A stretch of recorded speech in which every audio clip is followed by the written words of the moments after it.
Aquilo que nos contaram de que vivemos em uma grande bola gigante que gira em torno ao Sol, uma outra bola gigante, não passa de uma grande bola murcha.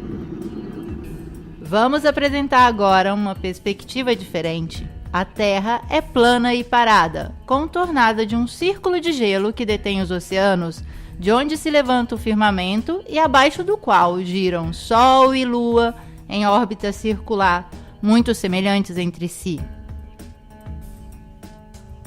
Este modelo, conhecido como Terra plana, é muito longe do que o homem moderno seja capaz de aceitar.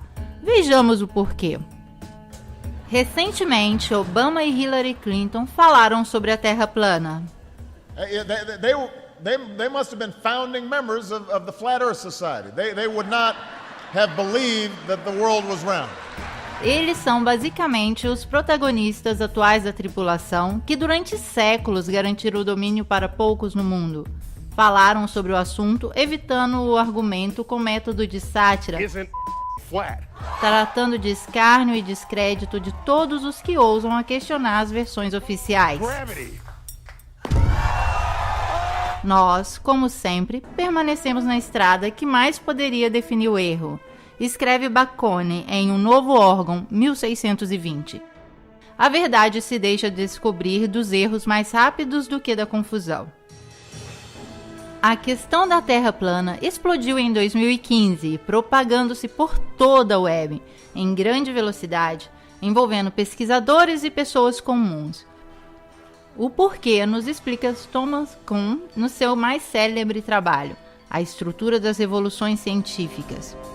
A ciência, segundo o filósofo, não avança por acúmulo de descobertas e inovações, mas a mudança do paradigma acontece através das revoluções. Como aquelas sociais, as revoluções científicas são anunciadas de uma crescente intolerância nos confrontos da ordem existente. Neste caso em particular, o cientista adverte que o velho paradigma deixou de funcionar, mas não renuncia facilmente. Ao contrário, obstrui a investigação. Os cientistas de ambos os lados exibem acusações de heresia, chamado de conspiração, ou ortodoxia, negação. Cada revolução científica não é apenas incompatível, mas muitas vezes incomensurável com o que a precedeu. E é próprio a incomensurabilidade que explica por que a passagem de um paradigma ao outro não pode se realizar gradualmente, nem pode ser imposto pela lógica ou de uma experiência neutra, mas deve acontecer de uma só vez, em uma revolução. Aquilo que vemos depende, seja, tanto de quem olha quanto da experiência visual anterior que lhe foi ensinado a ver. Nossas gerações, ao longo dos séculos, têm o conceito do globo girando, onipresente, como uma única possibilidade de existência para nós. Tudo aquilo que não está dentro desse paradigma está fora de qualquer possibilidade, fora da sociedade, da lógica, do mundo. No entanto, a elite globalista tem o prazer de revelar o modelo da Terra plana. A maçonaria tem de fato a obrigação de revelar a verdade e a fazem através de símbolos e mensagens disseminadas por toda parte. Nos filmes,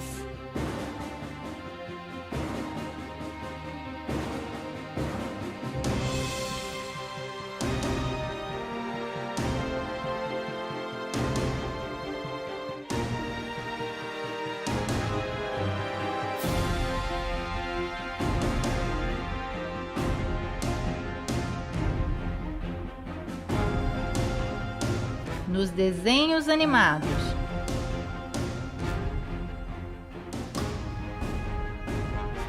na internet,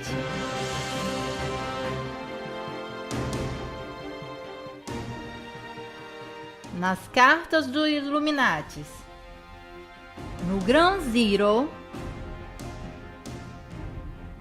no logotipo da ONU. Se eles não sabem como é a Terra...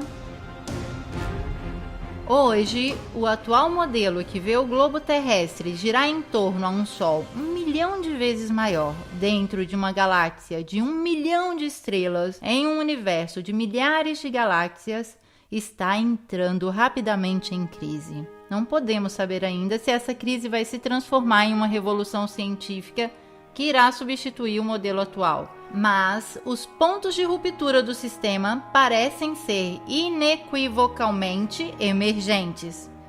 Antes de denunciá-los, acrescentaremos um prefixo. Todas as informações no campo astronômico hoje provêm exclusivamente do monopólio das agências espaciais.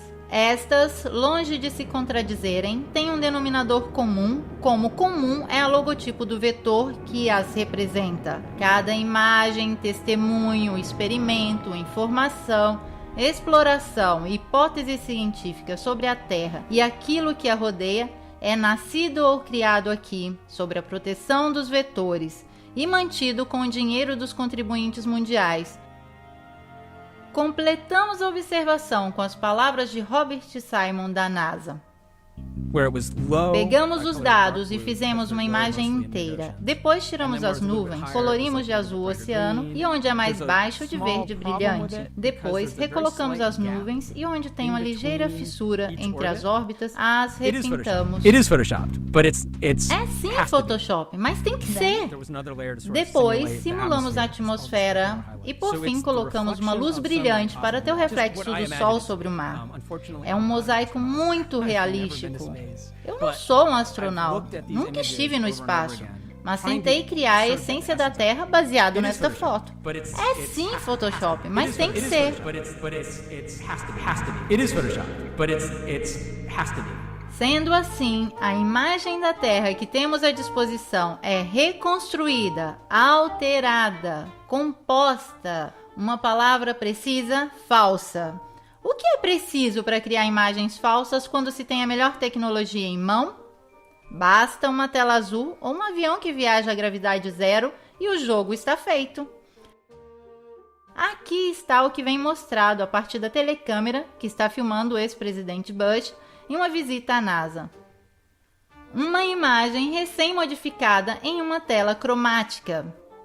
A tela cromática é um instrumento usado para substituir a cor de fundo para qualquer cenário. Com CGI, computação gráfica, se pode ter acesso à Terra do nunca com sua nave que não existe.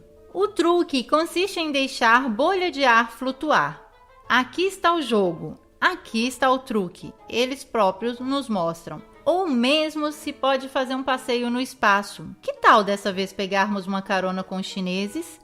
E aqui também as bolinhas viajam tranquilamente. Será que eles estão em uma piscina de exercitação? Se pode criar um boneco do nada quando a insolência não tem limite. Ou mostrar a face oculta da lua quando o mau gosto é sem vergonha. Tudo rigorosamente modificado, digitalizado, falso. Por que não mostrar imagens autênticas? Provavelmente porque não existem. Até hoje, não é possível ter uma foto autêntica da Terra. Basta ver a relação de grandeza que nos mostram para entender que nem mesmo eles têm uma única matriz. Supostamente, esta foto foi tirada por um cientista que estava na Lua, mas basta aumentar a luminosidade para descobrir o truque. Um corte retangular e a imagem está pronta. Qualquer que seja a interpretação que vocês queiram dar ao vetor que está presente no logotipo das agências espaciais, os cientistas que fazem toda essa manipulação se comportam em concordância como charlatões nessa grotesca farsa maçônica, cada um com seu papel. Cristoforetti, entre um shampoo e um rápido banho de gato, se exibe em uma cena de normalização das fumaças químicas. Adam Stelzner, o ator na comédia da aterrissagem a Marte, onde parece existir de tudo: ossos, lenha, ratos, a menos que sejam, como muito provável, imagens tingidas de vermelho. Photoshop, falso. Certamente não publicado por engano, mas voluntariamente usado como um teste de estresse para as nossas mentes que, diante de uma falsificação perpetrada de uma autoridade, serão sempre mais predispostas a aceitá-las. Dissonância cognitiva. E Obama, que quer desenvolver tecnologias para ultrapassar os cinturões radioativos de Van Allen e enviar pela primeira vez um homem na órbita baixa? Mas espere, os Estados Unidos já não realizaram essa missão 50 anos atrás, desembarcando na Lua com um monte de lata velha e folhas de alumínio ligados com fita adesiva?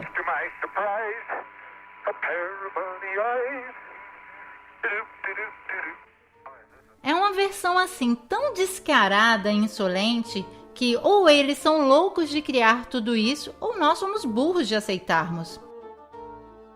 Ambos. O monopólio das informações bem coordenadas com o mundo da escola, da ciência, da política é milagrosamente capaz de insinuar contradições tão grandes na percepção da realidade de qualquer um que ousar a vê-la. Diz Eric Kubler, o ser humano é um sistema de informações e, de consequência, pode ser curado através da informação. Isso é o que estamos fazendo agora quando falamos da forma da Terra. E aqui está tudo que não faz sentido no modelo esférico atual. Vamos tentar explicar uma criança que pergunta: por que as pessoas do Polo Sul não caem para fora da Terra? Porque a força de gravidade o mantém preso à Terra, responde a professora. E deste dia em diante a criança não vai mais querer saber de nada do seu antigo, intuitivo, original e sagrada dúvida. Se tentasse na idade adulta, ele seria invadido de uma quantidade de fórmulas e equações matemáticas que o confundiriam para sempre. A força de gravidade é uma teoria, não uma realidade. Isso já dizia Einstein. Isso, que passa por lei de gravidade, poderia ser explicado com o conceito de densidade e flutuabilidade. Um objeto mais denso que o ar cai.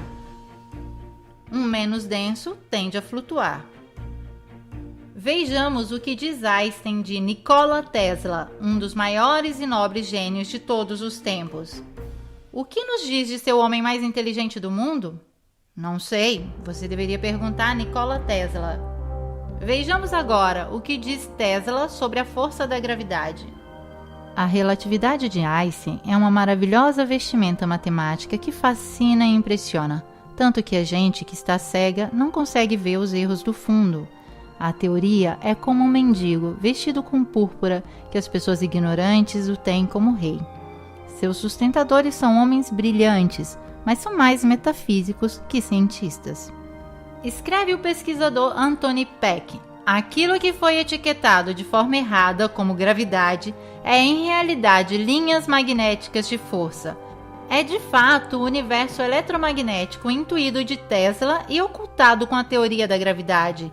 É o que trabalha secretamente o CERN de Genebra. Ao invés, a nós, nos dizem que a força da atração deveria nos puxar para o núcleo da Terra. Mas quem já viu este núcleo? A profundidade máxima de perfuração realizada pelo homem supera pouco mais de 12 quilômetros, equivale apenas à profundidade da crosta terrestre. Então, do que eles estão falando?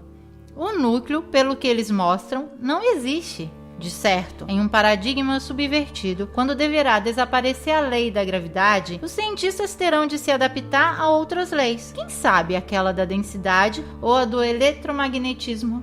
E daí, as crianças poderão finalmente ver aqueles homenzinhos cair do Polo Sul. Porque a força da gravidade é somente um instrumento teórico para justificar um impossível arredondamento da superfície terrestre e esconder a verdadeira fisionomia do universo. Querida criança, se te disseram que a Terra é redonda, ok. Mas onde se pode ver? Ninguém sabe. Não olhando o horizonte.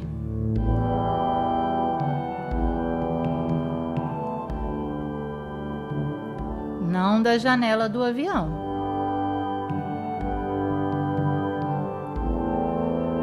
Nem de uma sonda amadora lançada em grande altitude.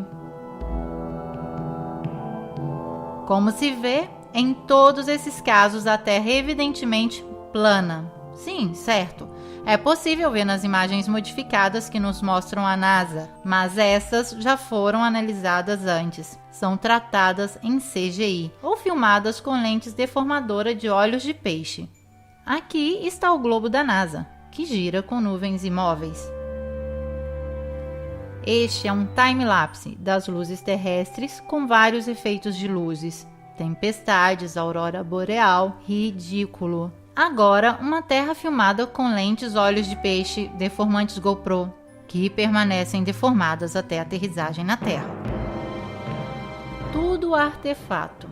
Onde podemos ver essa curvatura? Não da estação espacial que não existe. Já vimos que é um set de filmagem. Se pode observar um avião que voa, poderia ser um drone, mas as imagens daí são pura ficção. All of that happened in a little town called York, Maine, across the United States from where we're talking to you right now. And all of that happened in a little town called York, Maine, across the United States from where we're talking to you right now. É um truque. Estamos dispostos a acreditar somente se durante uma transmissão ao vivo um astronauta pegasse a câmera e nos fizesse ver a partir da escotilha da nave. Repito, pegar a câmera que está filmando ao vivo, não com aqueles enquadramentos tratados em pós-produção, senão permanecemos sempre no campo da computação gráfica. Devemos ver o globo dos satélites? Qual satélites? Aqueles descritos por uma caneta do escritor de fantasias Arthur Clarke, que o inventou em 1945. Sim, porque o satélite é um produto editorial e foi realizado somente 20 anos depois da NASA. Mas até hoje não temos imagens credíveis da construção de um só satélite, muito menos da estação espacial. Com todos os dados em mão, hoje deveriam existir em órbita cerca de 20 mil satélites, mas ninguém nunca registrou a presença de nenhum, ou mesmo uma possível colisão, ou queda, ou passagem enquanto se observa a Lua. Nunca visto, nem da Terra nem do espaço, excluindo as imagens elaboradas com computação gráfica. Buongiorno, questa è l'ultima foto del nostro cosiddetto satellite sull'Italia. Devemos acreditar que objetos similares podem resistir a uma temperatura da termosfera ou da exosfera até 2000 graus, mas o alumínio se funde a 660. Inaceitável! É mais provável que os satélites sejam resultados da fantasia de um escritor e a mentira de um poder sem escrúpulos que tem lidado com as ilusões há décadas. Em um modelo de paradigma subvertido, talvez possamos ver cair essa selva invisível de satélites. Também porque hoje todas as telecomunicações são realizadas por milhões de quilômetros de cabos de fibra ótica e de antenas de rádio em todos os lugares do nosso território. Verificar a existência de um satélite nos dias de hoje seria muito fácil. Bastaria que girassem o telescópio Hubble, por exemplo, da parte da Terra e nos mostrasse ao vivo o centro de uma cidade americana. Não irão fazer jamais, não podem, porque teriam de colocá-lo em órbita, mas deveriam primeiro criar uma órbita em torno ao globo. Esta, de fato, está em discussão no modelo da Terra plana. Aqui, a Terra não é uma bola que nos contaram. Vejamos então o que é. Melhor, o que poderia ser, uma vez que estamos falando de modelo. Não queremos certamente abandonar o globo terrestre para abraçar a bola de cristal do vidente, mas nos obrigam a franquear a prudência dos detalhes, a coragem da visão. Também porque se cai a ideia do globo, cai também a lei da gravidade do maçom Newton e a evolução do maçom Darwin, que faz com que o homem se sinta um nada em deriva no espaço infinito.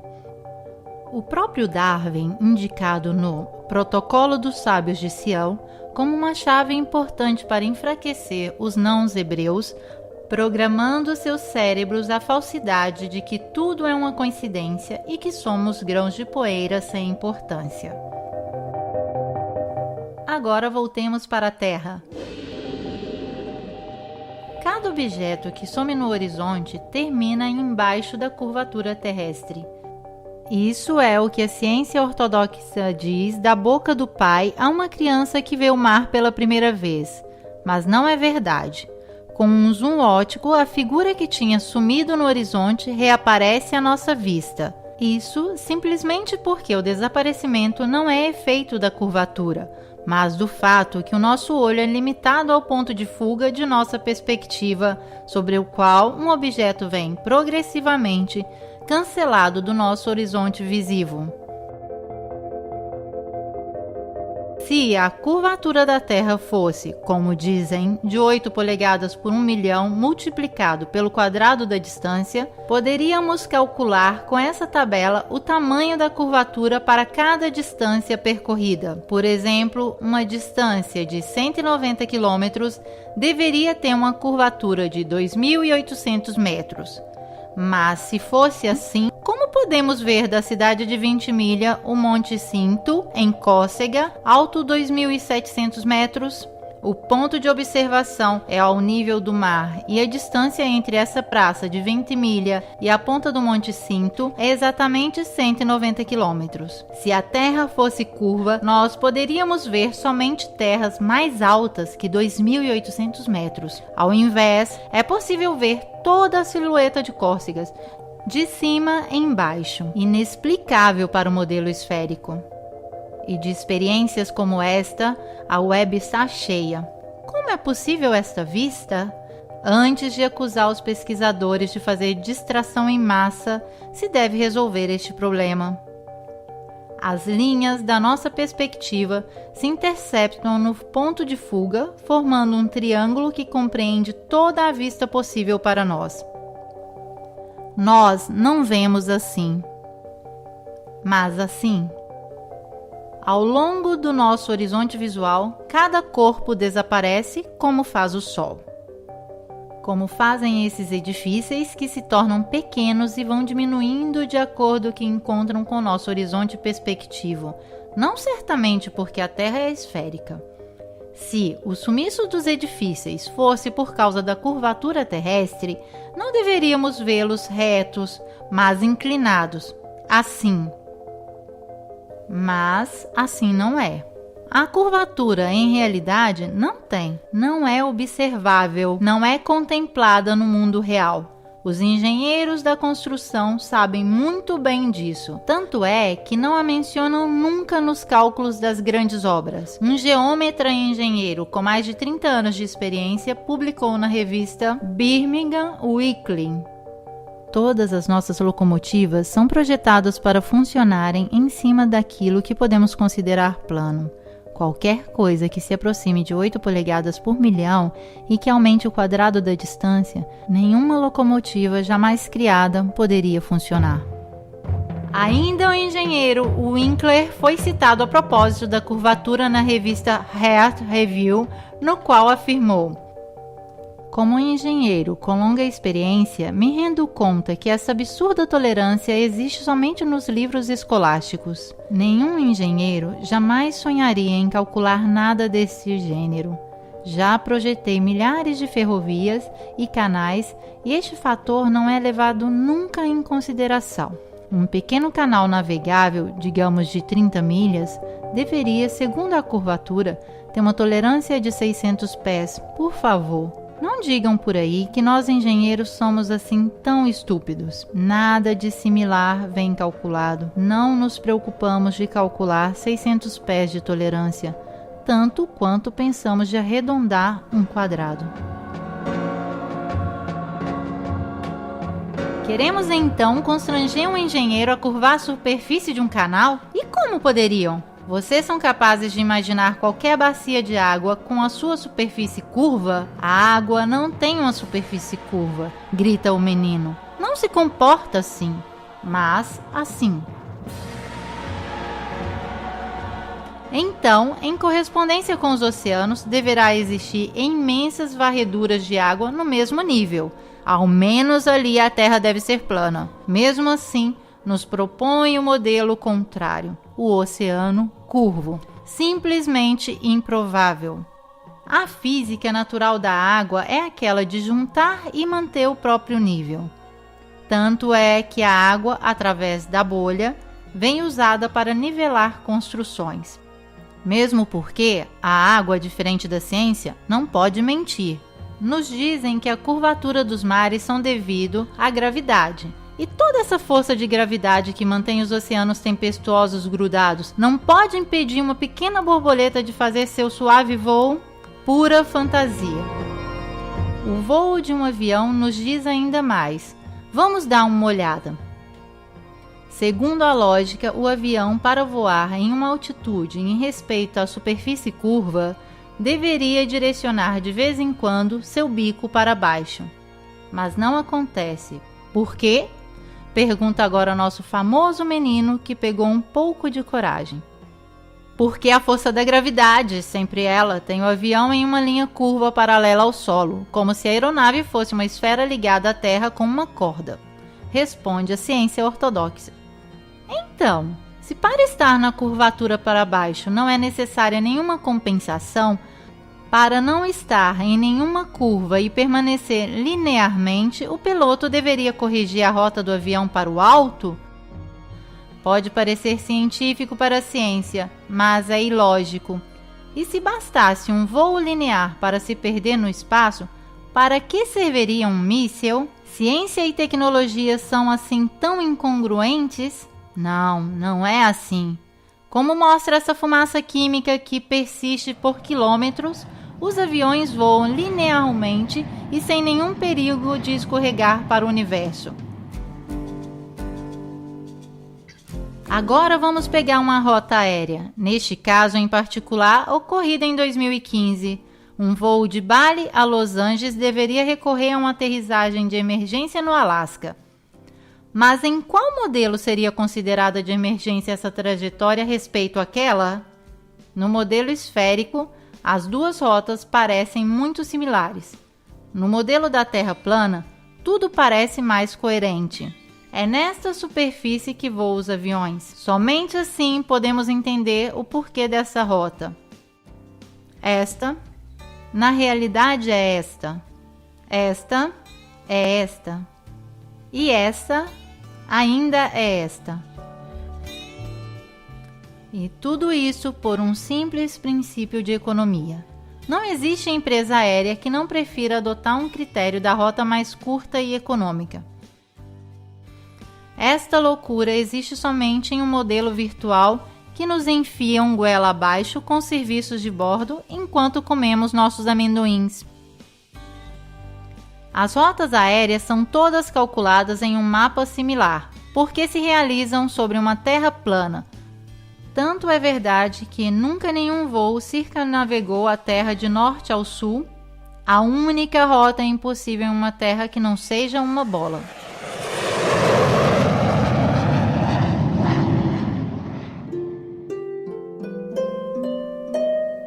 Um modo elegante de explicar a curvatura terrestre é fornecido por Eratóstenes de Cirene, matemático e filósofo que viveu no século III a.C.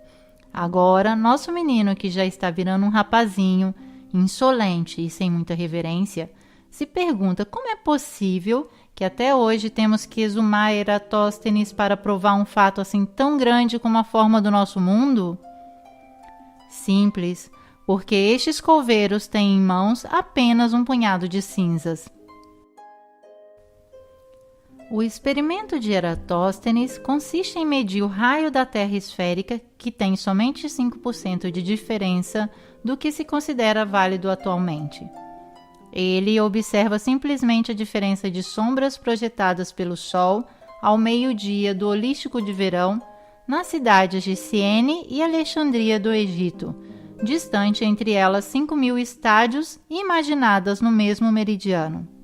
Enquanto em Siene o Sol não projeta sombra ao meio-dia, em Alexandria a sombra da Gnomo faz 7,2 graus com a vertical, isto é, 1/50 de ângulo giro. Da qual temos a dedução: a circunferência da Terra deve ser de 50 vezes a distância entre as duas cidades, isso é 25.000 estádios, ou mais ou menos 39.000 quilômetros, aproximadamente os 40.000 quilômetros de circunferências aceitos hoje. Na encenação do filme do pouso na Lua, as sombras dos corpos projetados pelo Sol em uma superfície lunar são divergentes entre si, mesmo estando a poucos metros de distância no plano, então sem necessidade de presumir qualquer curvatura significativa. Mas, se o Sol estava distante cerca de 150 milhões de quilômetros da Lua, sombras de objetos assim tão próximos entre si deveriam ser paralelas. Essas são justificadas por uma iluminação muito próxima. Sabemos que a NASA simulou o pouso na Lua, mas tudo o que podemos observar é como em uma superfície plana, a inclinação das sombras possa variar pelo motivo da proximidade da fonte luminosa.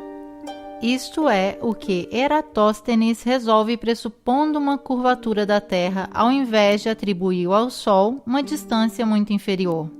O modelo da Terra plana realmente descreve um Sol muito mais perto da Terra, como a visão destes raios nos sugere. E se essa é falsificada, como alguns afirmam, da refração atmosférica, significa que também Eratóstenes fez seus cálculos induzidos de um erro do fenômeno da refração. Mas não é assim.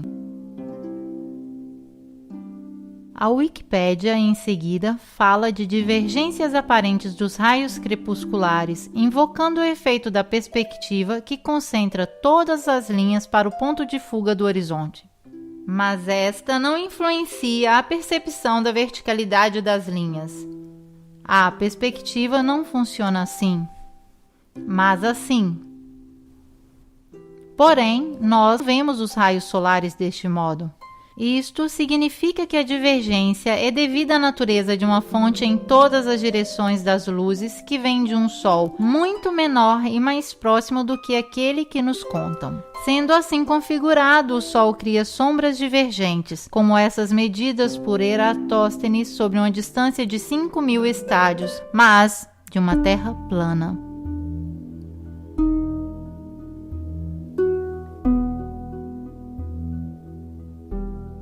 Agora vamos nos ocuparmos do movimento da Terra examinando a maior prova de todas, o giroscópio, um instrumento físico que consiste em manter seu eixo de rotação fixo, qualquer que seja o movimento em torno a si. Isto acontece pelo efeito da lei de conservação do momento angular e se realiza através da ligação exclusivamente mecânica do eixo de um rotor com sua suspensão cardânica. O giroscópio foi utilizado pela primeira vez por Léon Foucault em 1852 para demonstrar o movimento da Terra. Os livros científicos da época relatam o sucesso dessa demonstração. Vejamos. Ligado o giroscópio manual ou elétrico, mantém o eixo de rotação fixo, qualquer que sejam os movimentos do sistema em torno. Aqui temos reproduzido o mecanismo. Aqui e ainda aqui. São feitos inúmeros experimentos. Enquanto o sistema em torno se move, o eixo interno se mantém fixo. Então, o giroscópio pode mostrar o movimento de rotação terrestre. Se a Terra gira 360 graus em 24 horas, o instrumento deverá evidenciar sua linha imóvel sobre uma superfície que se desloca 360 graus, nos dando a prova final, mecânica e inegável de que a Terra está girando. Vejamos. Nada. Imóvel. Parece mesmo que a Terra esteja parada. No entanto, a superfície deveria ter se movido em todas essas horas. Todos os experimentos depois de Foucault têm falhado, mesmo hoje, com giroscópicos menos rudimentares daquele de sua época. Ok, o giroscópio é como a água, não mente. Agora entendemos o quanto a ciência oficial possa modificar as cartas para evitar a perda.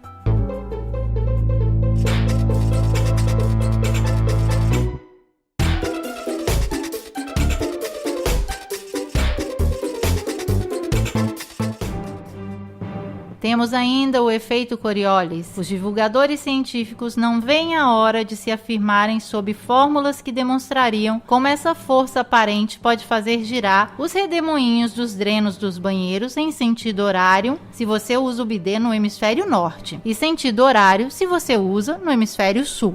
Basta, te peço! Para saber mais sobre os drenos dos bidês, consulte o Wikipédia.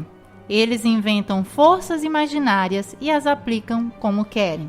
Fazem valer o efeito Coriolis para um tiro de bala disparado no ar que supostamente se deixa agir dessas forças antes de bater no chão, mas não para um avião que deveria também sentir o movimento da Terra e aterrissar assim, porque as loucuras podem ser colocadas em circulação até que se choquem com a parede da realidade. Vamos desmascará-los. Os redemoinhos e os drenos dos banheiros giram ambos os sentidos em todos os lugares, e os aviões podem aterrissar tranquilamente sobre a Terra parada.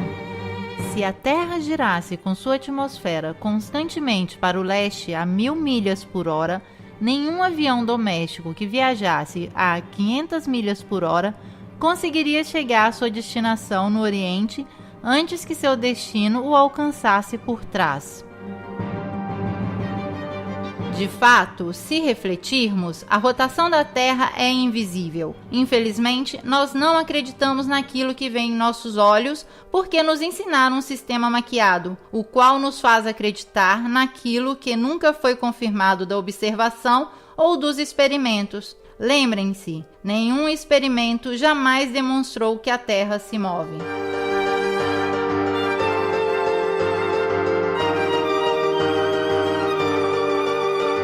Nosso rapazinho tornou-se irreverente, não suporta mais os enganos das teorias para justificar um mundo que não vê, que não existe, nem mesmo de aparência. Como podemos ilustrar o paradigma com o qual um dia talvez ele tenha que lidar? Se chama Terra plana. Um modelo já descrito pela antiga Babilônia, egípcios, maias, incas, navarros, noruegueses, hindu, pelo budismo, ao Corão e à Bíblia. E a Terra, assim como podemos vê-la, acreditando em nossos olhos, plana e parada, com um polo magnético ao norte que aponta sempre para a estrela polar, um equador entre a linha mediana e um imenso círculo de gelo chamado Antártida, da qual se pensa que possam existir outras terras ou onde se inicia a cúpula do firmamento, o nosso universo. Esta é a volta que fazem as luzes siderais de forma concêntrica em torno à estrela polar. Junto com esta cúpula, Sol e Lua, ambos com um diâmetro hipoteticamente cerca de 50 km, descrevem um modo circular em qual se alternam os dias e as estações, mais quentes ao norte com o estreitamento dos movimentos para o polo, ou ao sul, alargando-se o modo para o externo. Se o Sol gira em cima e em torno à Terra cada 24 horas, movendo-se regularmente de trópico a trópico a cada 6 meses, permite que as regiões centrais e setentrionais recebam anualmente muito mais calor e luz solar que as regiões meridionais ao longo da circunferência. Do momento em que o Sol se move mais rapidamente em cima das regiões meridionais, nas mesmas 24 horas que se deve passar sobre a região setentrional menor, sua passagem será em proporção necessariamente mais lenta. Isso explica perfeitamente as diferenças das temperaturas entre Ártico, menos 30 graus de média, e Antártico, menos 60 graus de média, as diferenças de estações e de duração da luz do dia. A explicação das estações assim formuladas parecem muito mais convincentes do que aquela do modelo esférico. Neste, de fato, as diferenças de estações são causadas da inclinação dos eixos terrestres em respeito aos raios de Sol. Teoria que traz o resultado paradoxo que no hemisfério boreal, o nosso, é mais frio quando a Terra está no ponto mais perto do Sol e mais quente quando a Terra se encontra no ponto mais distante. Como pode uma pequena diferença de inclinação influenciar tanto assim, quando uma diferença de 5 milhões de quilômetros de distância influencia tão pouco? O rapazinho, já bastante crescido, recorda que nunca foi capaz de entender perfeitamente esta incompreensão. Até que Obama falou da Terra plana. O modo concebido no modelo plano resolve também as incongruências insustentáveis sobre a Lua. A versão mais aceitada nos conta que a Lua gira em torno da Terra com uma órbita de 28 dias. O modelo esférico apresenta, porém, vários problemas de ordem. Primeiro, nos indica uma Lua muito menor que o Sol, enquanto nossa percepção da realidade mostra dois corpos sólidos e de tamanhos parecidos. Segundo, para justificar o fato que vemos sempre uma fase da Lua, o modelo força um improvável movimento sincronizado com a Terra, graças aos períodos de rotação e revolução lunar idênticos. Mas, se fosse assim, não se pode entender como foram provocadas as crateras na fase visível da Lua, uma vez que está sempre virada para nós. Terceiro, neste modelo concebido seria impossível ver a Lua cheia de dia. Mas é aquilo que vemos na realidade. Quarto, alguns eclipses lunares são incompatíveis com a teoria. Assim explica o eclipse um modelo esférico. A Lua entra no cone da sombra da Terra, que interrompe a iluminação da parte do Sol. Vejamos. O nascer do Sol nos Estados Unidos, a sombra da Lua deve ser para baixo necessariamente.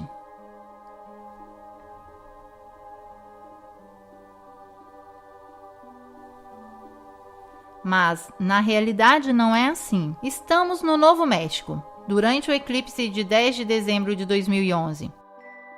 Com o nascer do Sol, a luz do dia aumenta, mas o cone de sombra da Lua está no alto. Ao invés, deveria estar no baixo. Este mesmo fenômeno foi observado com incredulidade em Illinois às 6h30 da manhã. I find very interesting is I was expecting the shadow to come upward across the moon as it would go down and it would pass into shadow, and actually it's going the other way around. Também neste caso temos que escolher: ou acreditamos na ciência e fazemos de conta que a realidade não existe, ou observamos a realidade e damos o chute definitivo ao modelo esférico. No paradigma da Terra plana, a Lua, que seja uma esfera, um disco ou quem sabe qualquer outra coisa, tem uma órbita um pouco mais lenta daquela do Sol, 25 horas. Este é o modelo que nos parece mais plausível. O modelo indicado explica também o eclipse solar, fenômeno que os antigos sabiam calcular perfeitamente sobre a base desta planta, a Terra plana. Agora vamos passar para o Sol. Como o nascer do Sol é o seu lento aproximar-se vindo do leste, o pôr do Sol nada mais é que seu desaparecimento no horizonte visível dos nossos olhos. Nenhuma curva o coloca abaixo do horizonte. O Sol simplesmente some do ponto de vista da nossa perspectiva. Ainda uma vez que a observação da realidade nos dá a percepção exata das coisas. Parece de fato evidente que seja o Sol a se aproximar ou se afastar de nós, girando em uma Terra plana que é o centro do universo a nós visível. Uma das principais chaves para o arranque da crise do paradigma esférico é de fato colocar luz nas contradições junto ao modelo universo dominante. Se a Terra estivesse a girar, se encontraria com estações contrárias nas duas posições opostas ao Sol A e B. Passando então de um ponto ao outro, devemos observar a inversão dos dias com as noites. Meia-noite de junho deveria se tornar meio-dia em dezembro. Isso não acontece porque dizem que a cada 24 horas a Terra gira 1 grau a mais em sua rotação, não 360 graus, mas 361 graus. Esta compensação manteria os dias e as noites nas duas posições da Terra indicada. Então, a inclinação do globo permaneceria invariada 23,5 graus em junho, como em dezembro. Considerando que o Polo Norte aponta sempre para a estrela polar, como pode acontecer isso no mesmo momento A e B, que estão distantes entre eles 186 milhões de milhas e com uma inclinação do eixo invariado? De fato, a realidade não é compatível com a teoria, como ao invés em um modelo parado, que descreve uma superfície plana, sobre o qual gira o firmamento de estrelas sempre em torno à estrela polar. O que inventaram os teóricos ortodoxos para justificar a esfera? A estrela polar é distante 2,55 quadrilhões de milhas, assim é que não se pode calcular a paralaxe esferal da Terra entre junho e dezembro. Então, nós podemos ver uma estrela assim imensamente longe a olho nu? Certo, rebatem eles, porque é 46 vezes maior que o Sol. É assim que usam tamanhos e números desdobrando-se a resolver cada teoria falida que inventam. Essa é a lição que nosso menino, agora já velho, pode ainda aprender com as palavras de Nikola Tesla. Os cientistas de hoje substituíram a experiência pela matemática, vão de uma equação a outra e ao fim constroem uma estrutura que não há nenhuma conexão com a realidade. Aqui está o que vemos com o telescópio. Este somente podemos observar. Aqui, por exemplo, Vênus, Ciro, Arturo, Vega, Betelgeuse. Os astros são visíveis assim e provavelmente respondem à lei da densidade, diverso daquele que reina no plano tridimensional da Terra.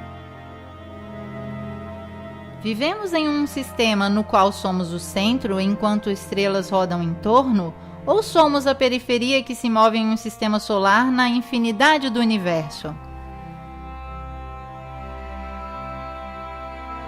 Segundo o modelo esférico, devemos nos contentar de sermos uma pedra insignificante que vaga com um movimento de 1.040 milhas por hora em torno a si, a 66 mil milhas por hora em torno ao Sol, enquanto o sistema solar se move na Via Láctea a 490 mil milhas por hora e a galáxia inteira se joga no universo em outros milhões de milhas.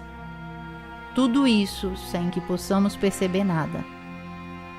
Percebemos a corrente de ar, de água, a densidade dos corpos, o eletromagnetismo que causa terremotos, mas a velocidade com a qual se move o nosso planeta, não. Não existe nenhum efeito captado dos nossos sentidos. Mas isso é possível? O modelo proposto de uma Terra em caminho não combate com aquilo que vemos no céu. Aqui, a estrela polar está sempre no centro da rotação de todas as outras estrelas e durante milhares de anos as constelações permaneceram fixas no mesmo ponto, sem mudar de nenhum modo a posição de suas trajetórias. Se a Terra fosse uma bola orbitante em torno a um Sol que se movesse em uma galáxia surgida do Big Bang, como afirma a NASA, seria impossível que as constelações permanecessem imóveis. Baseando neste modelo, deveríamos, de fato, ter um céu noturno completamente diverso a cada simples noite, e as estrelas visíveis não seriam nunca mais as mesmas estrelas por 2 vezes seguidas. Somente se fosse assim, poderíamos render a este modelo a razão. Mas a ciência ortodoxa dispõe do paradigma dominante que foi criado em 2 milênios e o desfrutará o máximo possível, exibindo leis feitas de equações que terão em único escopo de render inacessível a observação do universo e a crítica do modelo imposto.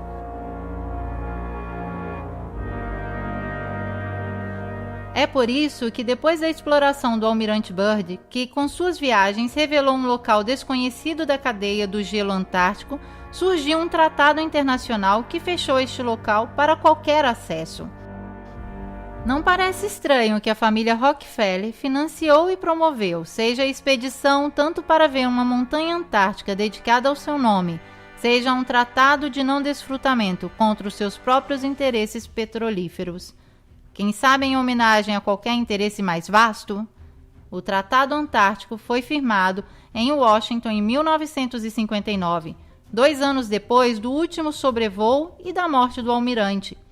Hoje, com apoio de 48 nações, o tratado veta a atividade militar no continente de gelo, mas as pessoas e maquinários militares podem ser usados para procura científica ou qualquer outro escopo pacífico.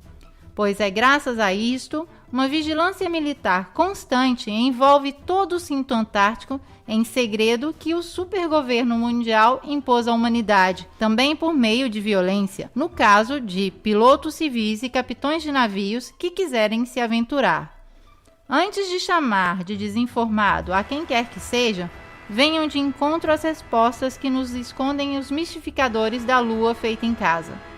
Se o paradigma dominante fosse hoje o da Terra plana, pense quanto facilmente vocês cairiam na gozação a querer convencer que a Terra seria uma bola que roda, trazendo consigo nuvens e oceanos, sem que ninguém perceba. Queridos inquisitores, sejam sábios e percorram a estrada do conhecimento, não aquela da ignorância. A exploração da Antártida, estando no modelo da Terra plana, poderia revelar as ramificações da verdade e os confins da Terra, o limite de onde se encontra o firmamento, ou a existência de novas terras descritas, por exemplo, de um antigo mapa budista.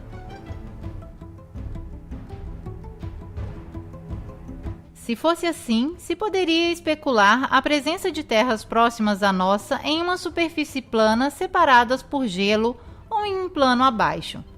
Este poderia ser um pavimento do universo. Hoje seria possível uma viagem para o conhecimento onde ninguém nunca foi, mas aquilo que permite a tecnologia, o poder veta, isso é claro. O cinto de gelo abaixo os 60 graus paralelos foi considerado inacessível. As elites do poder fazem uma zona internacionalmente fora dos limites, aberta somente com visitas guiadas, limitadas e caríssimas, com somente 3 pontos de acesso totalmente controlados. De fato, sabemos que os guardas estão nas fronteiras. Isso nos autoriza a pensar que a esfera da qual nos impõe acreditar seja a forma mais adequada para esconder as margens da Terra e aprisionar assim cada mente questionadora. A Antártida é aquilo que o mito nos ensinou a ver nas colunas de Hércules, o limite intransitável, a fortaleza da consciência, a porta de acesso à verdade e uma nova e antiga verdade que estão retardando, freando, querendo impedir. E se alguém se assim atrever a defini-la, eles tentarão poluí-la de novo, saturando as massas com mentiras. Se Obama tivesse no coração a consciência da humanidade, o seu bem, o conhecimento do saber e do sentir comum, ou se somente tivesse a Terra plana como um absurdo para desmascarar, concederia uma missão à Antártida autofinanciada para uma comissão de livres exploradores de cada pensamento. O que fazem, ao contrário, é criar divisão, democráticos contra republicanos, terraplanistas contra heliocêntricos, nós contra eles. Isso é tudo que serve para poder dominar. Tem a necessidade de nos deixar nas sombras, de nos fazermos acreditar que somos um pontinho insignificante no universo. Para isso que serve o sistema heliocêntrico. Os dominantes, movendo as alavancas do verdadeiro poder, preparam ilusões de que um dia desembarcaremos em Marte, ou quem sabe um deles pousará aqui. E assim nos induzem. Podemos destruir tranquilamente a Terra porque um dia não nos servirá mais. Quem conhece a verdade? Os mesmos que impedem os outros de realizá-la? Talvez. Os jesuítas sempre adoraram o Sol e o vestiram de Cristo, apoiado e gestido com uma leva financeira do sionismo mundial e através das lojas da maçonaria determinam aquilo que se deve esconder e o que somente a simbologia pode revelar. Neste engano milenar do qual o homem é vítima, nos escondem a coisa fundamental, o porquê nascemos. Eis aqui o porquê nos ocupamos da Terra plana. Descodificar o modelo Terra responde a essa dúvida existencial de cada homem. Em uma síntese extrema, se a Terra é plana, quer dizer que nos enganaram deliberadamente. Se apropriaram do senso da nossa vida, camuflando com imagens sagradas ou profanas que nos dão nas saídas da igreja ou dos shoppings. Removendo a Terra do centro do universo imóvel, esses maçons nos levaram fisicamente e metafisicamente de um lugar de suprema importância a um lugar de completa indiferença a tudo. As suas corporações nos vendem ídolos para adorarmos, que tomam posse lentamente do mundo enquanto nós silenciosamente acreditamos em sua ciência, votando em seus políticos, comprando seus produtos, escutando as suas músicas. Vemos os seus filmes, sacrificando nossa alma sobre seus altares de materialismo. Não falarei do Criador ou em quem acreditar. Antes que venha a acreditar em qualquer coisa que seja, é necessário acreditar em si próprio, retirar a procuração em branco, não confiar em quem impõe a sua credibilidade. Eles afastaram o homem do seu centro para poder estar no trono principal, impondo a imutabilidade para a lei do mais forte. Como todos os enganos, é em vão perguntar quem seriam os cúmplices. Astronautas, pilotos de avião, políticos, cientistas. Certo? O paradigma vencedor é indiscutível se deseja manter o próprio trabalho e a própria reputação social. A estrada percorrível é aquela da consciência e procura pessoal, que devagar se transforma em consciência e procura coletiva. Estaremos abaixo da satirização dos grupos que acreditam no sistema, mas quem tem consciência tem também ombros largos para carregar este peso. Entanto, nós temos rumores que o Vargo Celeste seja impenetrável. Se tem que inventar todo este cinema é porque não pode acessá-lo. Tanto é verdade que os Estados Unidos e a União Soviética o tentaram violar com sucessivas operações. Explosões atômicas realizadas na atmosfera logo depois das últimas descobertas no Antártico. But strangely enough, there's left in the world today an area as big as the United States that's never been seen by a human being. And that's beyond the pole on the other side of the South Pole from Middle America. And I think it's quite astonishing. A elite poderia, então, ter descoberto o firmamento e estaria procurando uma forma de ultrapassá-lo. Mas pode o homem querer destruir a própria casa que o abriga? Podemos deixá-los agir assim impunemente? A ciência, escrava dessa intenção, quer se fazer acreditar que está protegendo e não ocultando a Antártica para os escopos do domínio? Vocês podem ser persuadidos assim tão facilmente? Que outra coisa poderia ser essas incursões destrutivas, senão as tentativas de romper a cúpula e ultrapassar os limites impostos para a vida na Terra? Parece estranho falar de cúpula também para mim, mas se até Hillary Clinton o faz, por que nós também não podemos? Por que não devemos nunca dar voz à sabedoria que tinham os antigos ou a essa impressionante e nítida foto tirada na última missão na Antártica? But we are all standing under a glass ceiling right now. O que é essa barreira impossível de superar? Um material super translucente, campos de força, assim chamadas faixas de Van Allen, afirmam eles. Alguma coisa, seguramente, que nem mesmo o foguete arrisca ultrapassar. 3, 2, 1.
A NASA sabe e seus foguetes de fato fazem prudentemente uma trajetória à parábola descendente, como faziam os Shuttle. A propósito, vocês se recordam do incidente do Space Shuttle Challenger em 1986? Então, parece que 6 das 7 vítimas participantes, assim por dizer a missão, estão ainda vivos. Não parece para vocês também? Que seja a enésima farsa made em Estados Unidos? Talvez não saberemos nunca.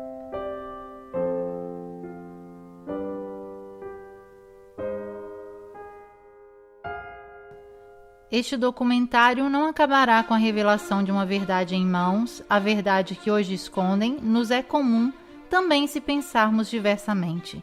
Talvez é a nossa grandeza, a importância daquilo que assim cautelosamente a natureza, Mãe Divina, confiou dentro de um firmamento assim infalível, que parece existir como única e grande consciência, uma inteligência que o código divino de Fibonacci parece descrever.